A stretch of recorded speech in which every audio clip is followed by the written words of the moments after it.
Default text in the day Ethan Moore and I are supposed to marry. His adoptive sister, Hazel Moore, threatens to jump off a building. Ethan abandons me in my wedding dress and leaves me jilted for her. As the guests watch me mockingly, I boldly announce, I'll marry anyone who dares walk down this aisle to me. 3 years later, Ethan returns to the Moore residence with Hazel. I'm seated on the couch and enjoying some oatmeal while watching TV. Ethan stares at my baby, bump and snarls. Who's the father of that child in your belly? I sip my oatmeal and smile faintly. A member of the Moore family, of course. Chapter 1. Ethan Moore stormed over, his face twisted with rage as he yanked me off the couch. Shameless. I left with Hazel on our wedding day. I haven't stepped foot in this place for 3 years. How could that child in your belly be mine? I almost laughed. I never said it was his. He wasn't the only man in the Moore family, of course. It's not your child. You're not even worthy of being his father, I said. Hazel Moore's face twisted in shock. Audrey Smith. Even if Ethan ran away from the wedding, he still left you with the title of Mrs. Moore. You've been living a life of luxury in the Moore family. How could you shamelessly get pregnant with someone else's child? I glanced at her. You're the adopted daughter of the Moore family,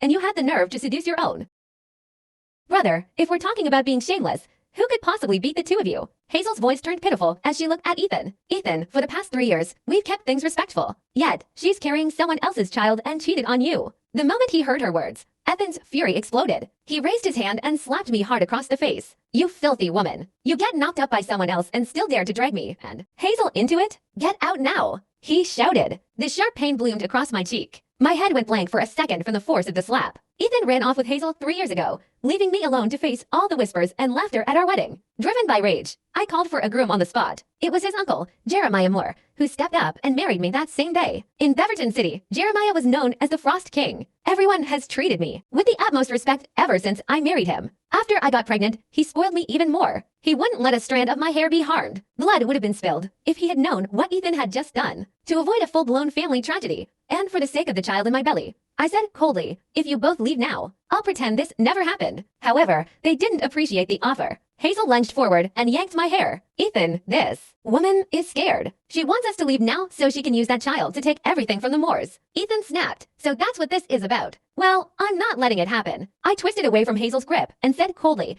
David disowned you the day you two ran off. You had nothing to do with this family from that moment on. Hazel let out a scoff. That was just Grandpa venting. Ethan's the only grandson of the Moore family. Do you really think